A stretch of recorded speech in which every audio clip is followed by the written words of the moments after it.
एक बीज मंत्र है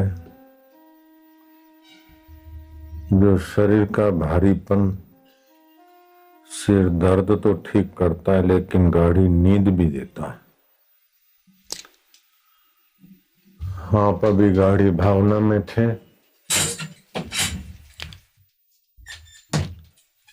और भावना में ये बल है कि पत्थर की मूर्ति को पत्थर नहीं रहने देती, वहां से इष्ट देव प्रकट कर देती। भावो ही विद्यते देवो न लोष्टे काष्टे पाषाणे च। भाव में बड़ी ताकत, दिव्य रस पैदा करता है भगवत भाव, सद्भाव। जैसे कुभाव से विष की धाराएं फूट निकलती चित्त में और स्वभाव में, व्यवहार में, ऐसे ही सद्भाव से सात्विक धाराएं, सुखद धाराएं, शांतमय धाराएं, मधुमय धाराएं फूट निकलती। भाव ही के कारण ईश है, न श्रवण काष्ठ पाषाण। स्वर्ण की मूर्ति में इष्ट नहीं है, तुम्हारा भाव उसमें इष्ट पैदा कर देगा। पत्थर की मूर्ति में भाव इष्ट पैदा कर देगा। जितना भाव गाढ़ा, मनुष्य भावमय है। मैं दुखी हूं, ये हरामी है, तो सज्जन में भी हरामी होने का भाव तुमको उनकी हराम पाई दिखाएगा। और मैं दुखी नहीं, दुख शरीर को आया है।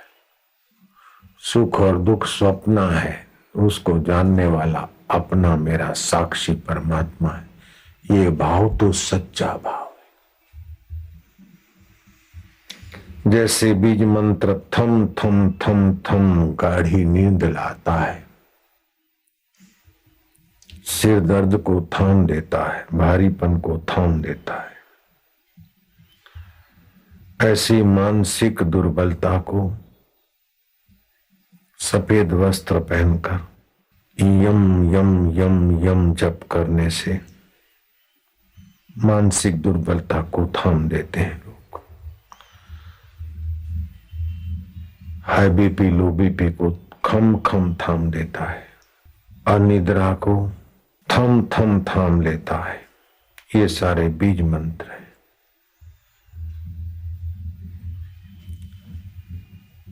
मेरे सेवक ने कहा कि गाय दूध नहीं दे रही है, 200-300 मिली देती। हमें इतना बड़ा शरीर और 200 मिली दूध से गुजारा मेरा भी नहीं हो रहा था। मैंने बोला दूध बढ़ाने वाला मंत्र दे दो गोपालक को। आज बोले 500 मिली ज्यादा दिया है। दूध बढ़ाने का भी मंत्र होता है। ऐसे पुण्य बढ़ाने का और ज्ञान बढ़ाने के भी मंत्र होते हैं। जैसे सारस्वती मंत्र है तो बुद्धि बढ़ाने का मंत्र है, याद शक्ति बढ़ाने का मंत्र है। ऐसे अपना संबंध ईश्वर के साथ का उस ज्ञान बढ़ाने का मंत्र तो गीता मंत्रमय है। गीता के सभी श्लोक मंत्रमय माना जाता है।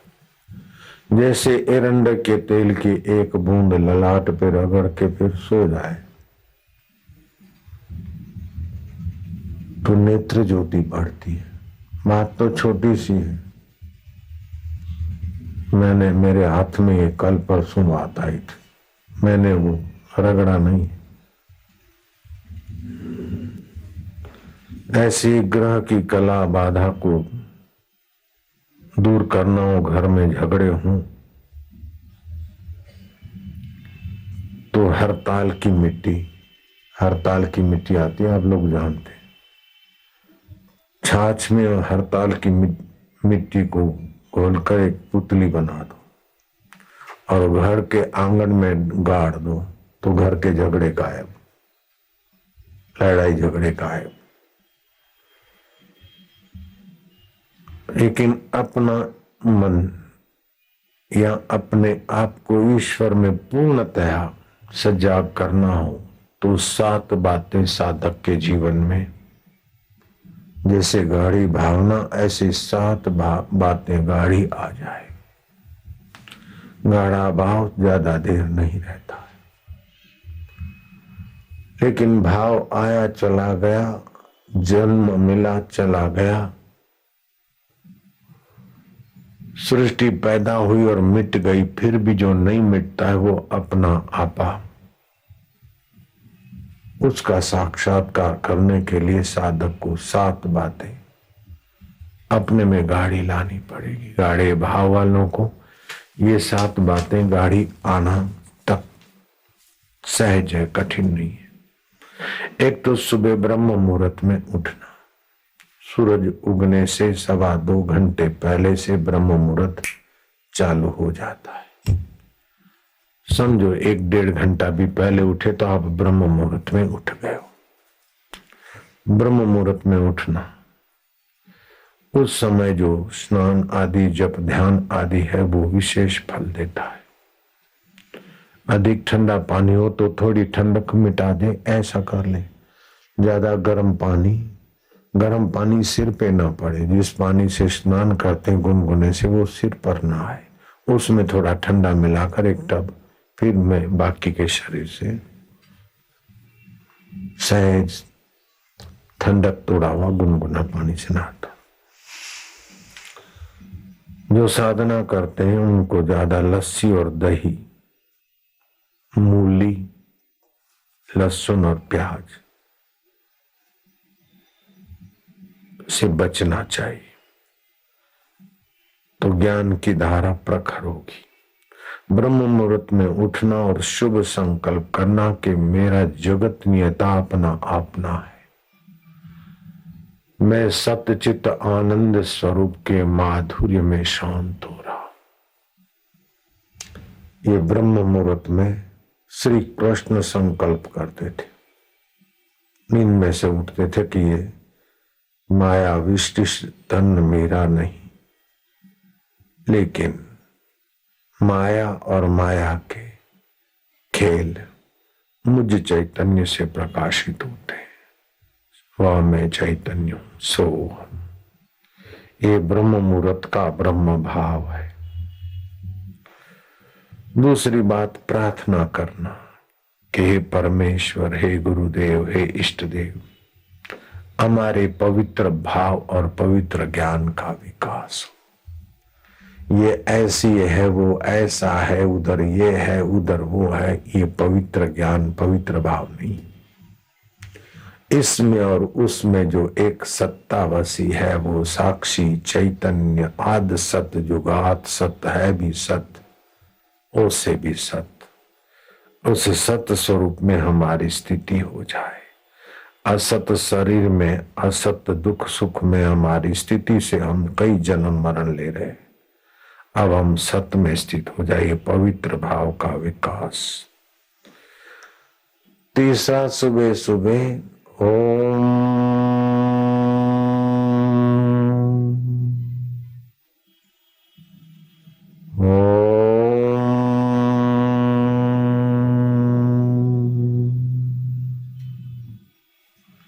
भोग को, मोक्ष को, आरोग्य को, आयुष्य को, साफल्य को देने वाला ये बीज मंत्र है।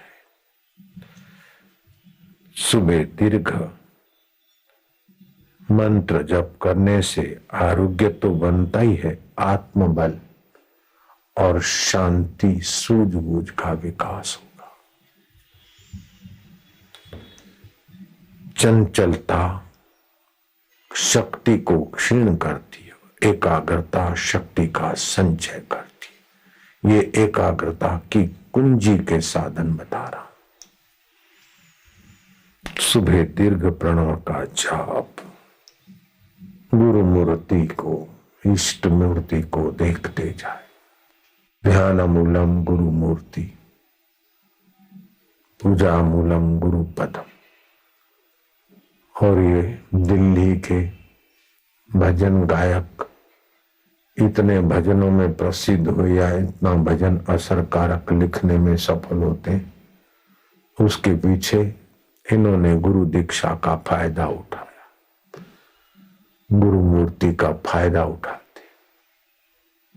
नहीं तो बेचारे बैंक में नौकरी करते थे, नौकरी का पगार की ऐसी तैसी, गुजारा भी अच्छा हो रहा है और भक्ति भी हो रही। चौथी बात, सुबह सुबह ध्यान में समय गुजारना चाहिए। ध्यान के समान कोई तीर्थ नहीं, कोई यज्ञ नहीं, कोई तप नहीं, कोई दान स्नान नहीं। शिव जी कहते हैं पार्वती को, नास्ति ध्यानम समम तीर्थम, नास्ति ध्यानम समम यज्ञम, नास्ति ध्यानम समम दानम, तस्मात् ध्यानम च समाचरे। शिव जी ने विष्णु पार्वती जी को कहा कि गुरु दीक्षा विहीन का जीवन व्यर्थ है, पार्वती तो गुरु दीक्षा ले ली। शिव जी ने वामदेव गुरु से पार्वती को गुरु दीक्षा दिलाई और पार्वती जी ने वामदेव ऋषि का बहुत बहुत अभिवादन स्वागत किया। ये बात पुराणों में आती है। पांचवी बात, हर रोज प्राणायाम करने चाहिए। तुमको सिखाए हैं उन प्राणायामों का फायदा लेते रहना। प्राणायाम से पाप नाशिनी शक्ति, रोग प्रतिकारक शक्ति, अनुमान शक्ति, क्षमा शक्ति, शौर्य शक्ति विकसित होती है और यहाँ तक कि आत्मा परमात्मा को पाने में भी। छांदोग्य उपनिषद में आया कि जो प्राणायाम परायण है, ऐसे निष्पाप साधक के हृदय में आत्म प्रकाश होता है।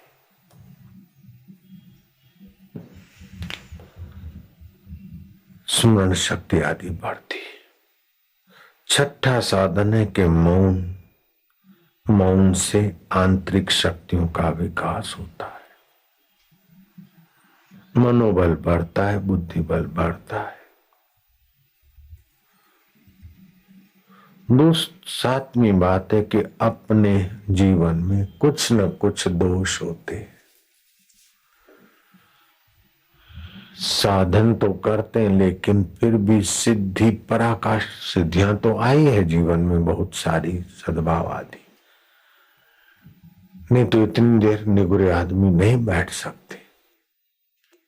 क्षमताएं तो आई, लेकिन परम सिद्धि, ब्रह्म ज्ञान, परमात्मा साक्षात्कार होने पर यह पता चलेगा कि वासांसी जीर्णानि यथा विहाय। जैसे पुराने कपड़े छोड़कर नए पहनते, ऐसे ही जीवात्मा कपड़े बदलता है और कपड़े भी तब तक बदलता रहता है जब तक स्थूल शरीर तो बदला, लेकिन सूक्ष्म और कारण शरीर की वासना और अहंता नहीं मिटी। अहंता और वासना कारण शरीर की मिटने से, परमात्मा साक्षात्कार होने से सूक्ष्म और कारण शरीर भी शांत हो जाता है।